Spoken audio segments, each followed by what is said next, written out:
ដំបូងគោរពជំរាបសួរលោកគ្រូឧទ្ទេសកែចិន្តានេះខ្ញុំឈ្មោះឆៃកំលៀងរៀនថ្នាក់នេះលេខរៀងទី25ចាអញ្ចឹងថ្ងៃនេះខ្ញុំនឹងមកសង្ខេបតទៅនឹងមេរៀន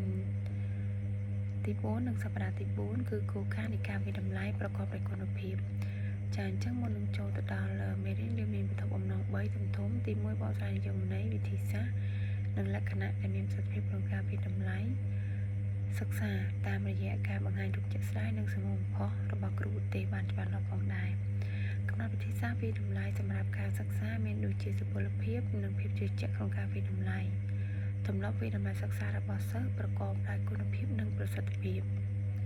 ហើយសម្រាប់មាតិកាគឺមានមាតិកា5ធំៗទី1សេចក្តីក្រាមទី2និយមន័យប្រសិទ្ធភាពក្នុងការវិតម្លៃសិក្សាទី3លក្ខណៈវិនិច្ឆ័យដែលធានាប្រសិទ្ធភាពក្នុងការវិតម្លៃសិក្សានិងទី4បញ្ហាប្រឈមក្នុងការធ្វើតេស្តនិងប្រឡងនិងទី5ប្រសិទ្ធភាពក្នុងការដំណើរការនៃការធ្វើតេស្តនិងប្រឡងផងដែរចាអញ្ចឹងទី1សេចក្តីផ្ដើមការវិតម្លៃការសិក្សាត្រូវបានប្រើដើម្បីវិនិច្ឆ័យផលិតផលការសិក្សានិងការអនុវត្តរបស់សិស្សលទ្ធផលត្រូវបានប្រើដើម្បីកំណត់ពីបំណិននិងខ្លឹមសារចំណេះដឹងដែលទទួលបានគ្រូគួរតែធ្វើការវិតម្លៃឲ្យបានត្រឹមត្រូវតាមដែលអាចធ្វើទៅបានហើយគួរតែពិនិត្យផលិតផលផងដែរគ្មានការវិតម្លៃណាដែលល្អឥតខ្ចោះឬក៏ត្រឹមត្រូវល្អឥតខ្ចោះនោះទេប្រសិនបើតែលំបាកពេកនោះយើងអាចសន្និដ្ឋានថាដោយលំអៀងថាសិស្សរៀនបានតិចហើយលទ្ធផលគេទទួលបានពិន្ទុតិចផងដែរទី2ហើយអ្វីបានជាប្រសិទ្ធភាពក្នុងការវិតម្លៃសិក្សាតើអ្វីទៅជាប្រសិទ្ធភាពក្នុងការវិតម្លៃសិក្សាអញ្ចឹងប្រសិទ្ធភាពក្នុងការវិតម្លៃសិក្សាការសិក្សាសំដៅទៅលើប្រសិទ្ធភាពក្នុងការវាស់វែងឬក៏ការវិតម្លៃនិងជឿជាក់ពីការវាស់ស្ទង់ការយល់ដឹងឬក៏ចំណេះដឹងជំនាញរបស់សិស្សផងដែរការវិតម្លៃមានគុណភាពផ្ដល់លទ្ធផលដែលផ្ទៀងផ្ទាត់នឹងការគ្រប់គ្រងសិក្សានិងការលើកទឹកចិត្តសិស្សប្រាប់ឲ្យដឹងពីការធ្វើសម្រេចចិត្តក្នុងការបង្រៀនទី3លក្ខណៈវិនិច្ឆ័យដែលធានាប្រសិទ្ធភាពក្នុងការវិតម្លៃសិក្សាទី1លទ្ធផលសិក្សារំពឹងទុកក្នុង1ម៉ោងសិក្សាដែលច្បាស់លាស់និងសមស្របទី2ការបន្ស៊ីគ្នារវាងវិធីសាស្ត្រវិតម្លៃនិងលទ្ធផលសិក្សារំពឹងទុកក្នុងម៉ោងសិក្សាផងដែរទី3សុពលភាពទី4ភាពជឿជាក់ទី5សុក្រិតភាពទី6ផលវិជ្ជមាននិងទី7ការអនុវត្តនិងប្រសិទ្ធភាពអញ្ចឹងសម្រាប់ចំណុចលក្ខណៈវិនិច្ឆ័យផងដែរ3.1លទ្ធផលសិក្សារំពឹងទុកក្នុង1ម៉ោងសិក្សាដែលច្បាស់លាស់ហើយនឹងសមស្របអញ្ចឹងលទ្ធផលរំពឹងទុកគួរតែត្រូវបានកំណត់ដល់កម្រិតដែលសមស្របមួយដើម្បីលើកទឹកចិត្តសិស្សជាពិសេសគ្រូគួរណាតែវិតម្លៃប្រកបដោយតុល្យភាពនិងភាពស្មើគ្នានៃអ្នកសិក្សាហើយលទ្ធផលរំពឹងទុកក្នុង1ម៉ោងសិក្សាដែលច្បាស់លាស់សមស្របហ្នឹងយើងអាចជ្រើសរើសតេស្តឬក៏ការធ្វើតេស្តការបង្កើតតេស្តការអនុវត្តឬក៏អត្ថបទសំណួរតមាត់ការសង្កេតគ្រូហើយនិងការវិតម្លៃខ្លួនឯងហ្នឹងគឺសំដៅទៅលើសិស្សនិងតកតងចំណុចទី2ការបន្ស៊ីរវាងវិធីសាស្ត្រវិតម្លៃនិងលទ្ធផលសិក្សារំពឹងទុកក្នុង1ម៉ោងសិក្សាអញ្ចឹងវិធីសាស្ត្រវិតម្លៃប្រភេទផ្សេងគ្នាត្រូវបានប្រើក្នុងថ្នាក់រៀនទោះបីជាលទ្ធផលសិក្សារំពឹងទុកអាចត្រូវបានវាស់វែងដោយវិធីសាស្ត្រជាច្រើនក៏ដោយការពិតនៃការបង្រៀនគឺវិធីសាស្ត្រវាស់វែងប្រភេទលទ្ធផលសិក្សារំពឹងទុកមួយចំនួនល្អជាងវិធីសាស្ត្រវាស់វែងដទៃទៀតចាដូច្នេះនៅពេលដែលអ្នកកំណត់លទ្ធផលសិក្សារំពឹងទុកជំហានបន្ទាប់គឺគូកងវាជាមួយនឹងវិធីសាស្ត្រវិតម្លៃផ្សេងទៀតមានន័យថាតើវិធីសាស្ត្រមួយណាវិតម្លៃមួយណាដែលស័ក្តិសមបំផុតនឹងលទ្ធផលសិក្សារំពឹងទុកក្នុង1ម៉ោងអញ្ចឹងតកតងទៅនឹងការបន្ស៊ីនឹងផងដែរទី1យើងត្រូវយល់ដឹងអំពីគោលបំណងថាតើស្វែងយល់ពីការដឹងនៃវគ្គសិក្សារបៀបនៃការវិតម្លៃសិក្សាសមស្រប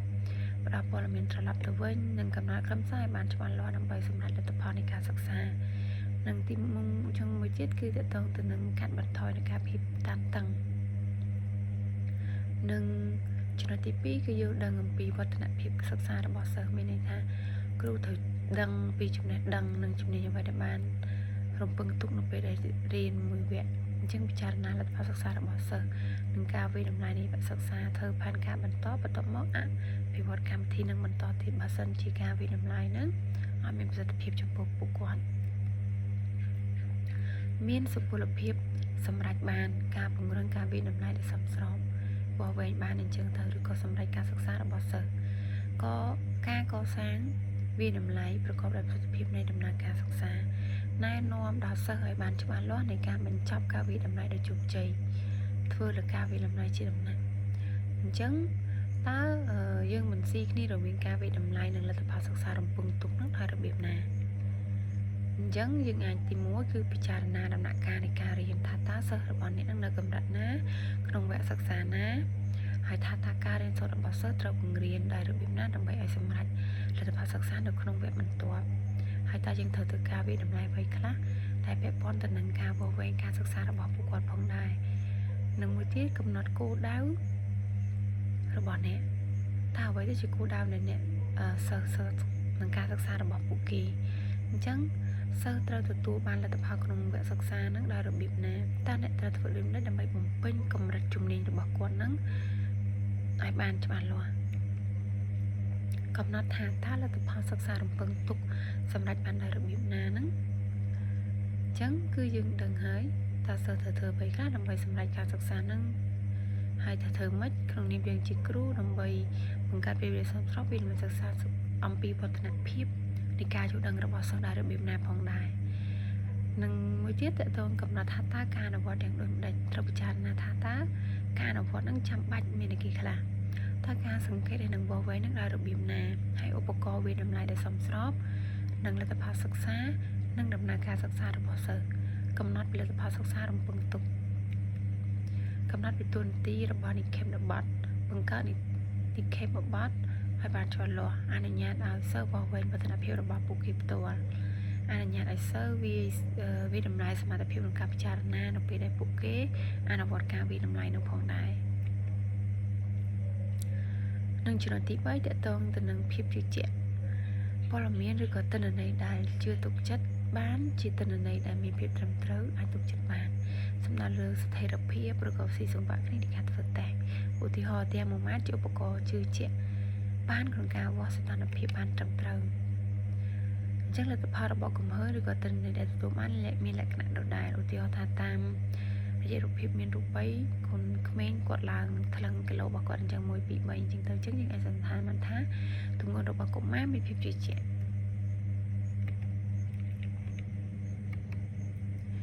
តើអ្នកអាចវាស់ភាពជឿជាក់នៃតេស្តរបស់អ្នកយ៉ាងដូចម្តេចអញ្ចឹងឲ្យសិស្សធ្វើតេស្តដដែល2ដងឡើងទៅ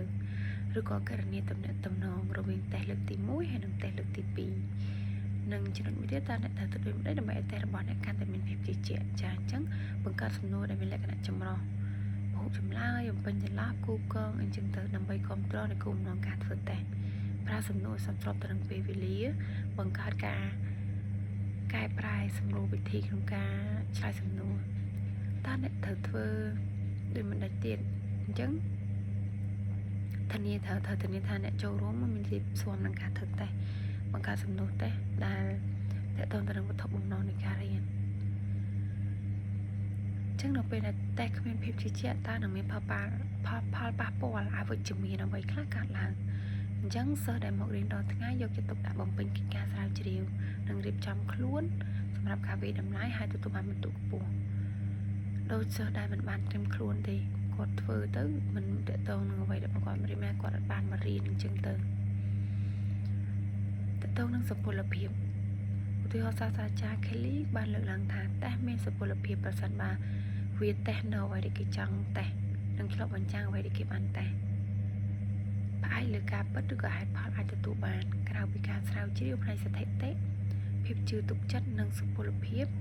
ត្រូវបានប្រើជំនួសគ្នាសម្រាប់ការស្រាវជ្រាវនិងតេស្តមានប្រសិទ្ធភាពផងដែរទំនាក់ទំនងរវាងសុពលភាពនិងភាពជឿជាក់អញ្ចឹងលក្ខណៈវិនិច្ឆ័យទី1នៃការវិនិច្ឆ័យសុពលភាព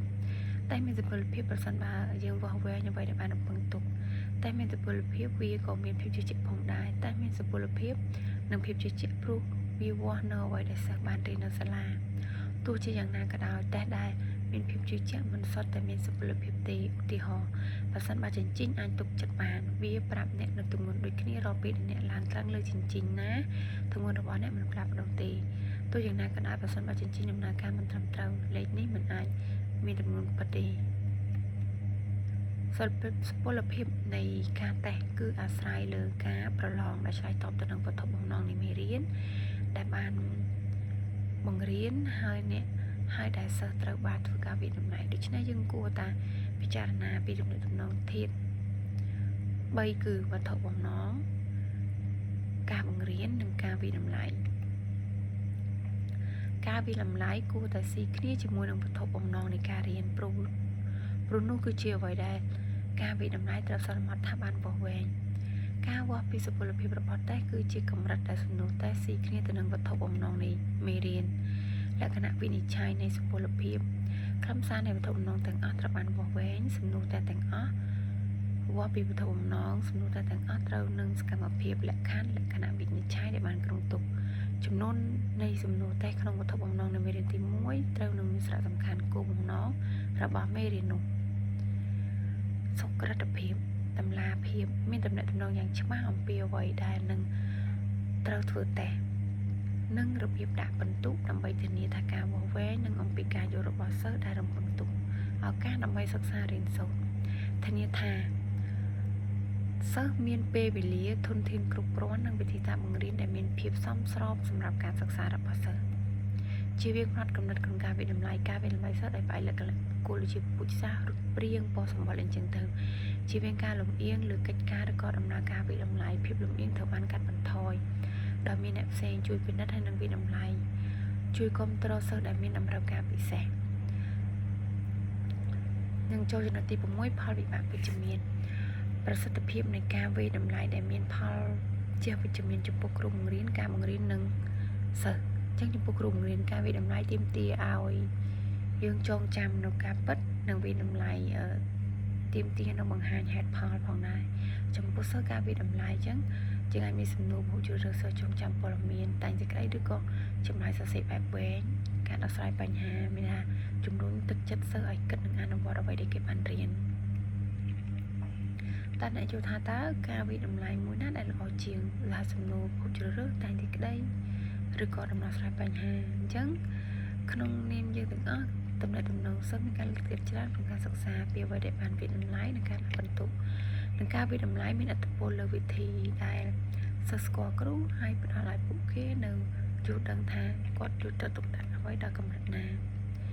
ចំណុចទី7ការអនុវត្តនិងប្រសិទ្ធភាពកត្តាសំខាន់ក្នុងការអនុវត្តនិងប្រសិទ្ធភាពគ្រូត្រូវស្គាល់ពីវិធីសាស្ត្រពេលវេលាសមស្របភាពសុខស្មែងក្នុងការអនុវត្តការប្រឡងភាពងាយស្រួលក្នុងការដាក់ពិន្ទុភាពងាយស្រួលក្នុងការបកស្រាយលទ្ធផលនិងការចំណាយលើការប្រឡងផងដែរអញ្ចឹងគ្រូត្រូវស្គាល់វិធីសាស្ត្រនឹងមិនគ្រូបង្រៀនត្រូវការយល់ដឹងអំពីវិធីសាស្ត្របង្រៀនមានតម្លៃជ្រើសរើសអីចឹងទៅហើយពេលវេលាសមស្របគឺពេលវេលាដែលសម្ដៅគ្រូធ្វើតេស្តដើម្បីបង្ហាញពីអំណាចរបស់សិស្សយើងអាចកំណត់នីតិប្រាប់គាត់កំពុងធ្វើអីចឹងទៅភាពស្មុគស្មាញនឹងការប្រឡងជាការណែនាំនូវនីតិសម្រាប់ការអនុវត្តវិលំដៃទៅតែច្បាស់លាស់ហើយងាយស្រួលសម្រាប់ពួកគាត់ភាពងាយស្រួលនៃការដាក់ពិន្ទុសំដៅលើភាពដែលមានសាមញ្ញលំបាកក្នុងការវិលំដៃនិងផ្ដល់ពិន្ទុការឆ្លើយតបរបស់សិស្សក្នុងការវិលំដៃភាពងាយស្រួលក្នុងការបកស្រាយលទ្ធផលអញ្ចឹងការយល់ពីអត្ថន័យឬក៏កម្រិតពិន្ទុ1 2 3អីចឹងទៅគឺជាភាពងាយស្រួលសម្រាប់ការធ្វើតេស្តគឺមានគោលបំណងទាក់ទងនឹងភាពជោគជ័យរួមក្នុងការសិក្សារបស់សិស្សទោះជាយ៉ាងណាក៏ដោយការបកស្រាយមតិជាលិលាអក្សរសម្រាប់លក្ខណៈបុគ្គលអាចពិបាកជាងទាក់ទងទៅនឹងការចំណាយជាធម្មតាមិនមែនជាបញ្ហាចម្បងនោះទេសម្រាប់ការវិនិច្ឆ័យថ្នាក់រៀនប៉ុន្តែគ្រូត្រូវពិចារណាផងដែរក្នុងការអនុវត្តដោយសារតែតម្លៃសម្ភារៈខ្លះគឺវាថ្លៃអញ្ចឹងទាក់ទងនឹងការបញ្ហាប្រឈមនៃការធ្វើតេស្តអញ្ចឹងមុនពេលប្រឡងត្រូវណែនាំពីដំណើរការប្រឡងនិងគោលបំណងបានច្បាស់លាស់សិនដាក់បន្ទុកការលើកទឹកចិត្តនិងកំពុងដំណើរប្រឡងអាហ្នឹងគឺជាប្រសិទ្ធភាពក្នុងការដំណើរនៃការធ្វើតេស្តនិងប្រឡងត្រូវបន្ទុកមានស្តង់ដារគ្មានសំឡេងរំខាន5ម៉ោងនៅទូនីតិច្បាស់លាស់ការប្រើប្រាស់ក្លិនមានតែក្លិនក្នុងបន្ទុកហ្នឹងឲ្យក្អូបវិញចឹងទៅចាអញ្ចឹងចំណុចដែលខ្ញុំបកស្រាយចំពោះមេរៀនទី4គឺមានតែប៉ុណ្ណឹងហើយបើមានកន្លែងណាខ្វះខាតឬក៏មិនសមរម្យកន្លែងណាសូមមេត្តាខន្តីពើទៅផងដែរចាសូមអរគុណ